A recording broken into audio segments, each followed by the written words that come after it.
நீலகிரி மாவட்டம் கோத்தகிரி அருகே ராட்சத மரம் முறிந்து விழுந்ததால் போக்குவரத்து பாதிக்கப்பட்டுள்ளது. இது பற்றிய கூடுதல் விவரங்களை செய்தியாளர் வில்லியமிடம் கேட்போம்.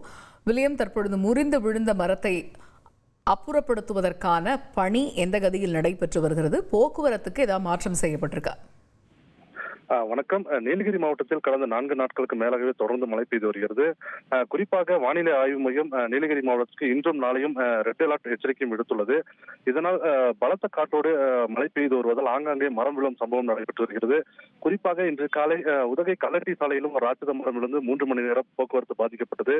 அதனைத் தொடர்ந்து தற்பொழுது கோத்தகிரி அருகே உள்ள ஜக்கனாரை கிராமத்துக்கு செல்லும் பகுதியில் மரம் விழுந்து போக்குவரத்து பாதிக்கப்பட்டுள்ளது.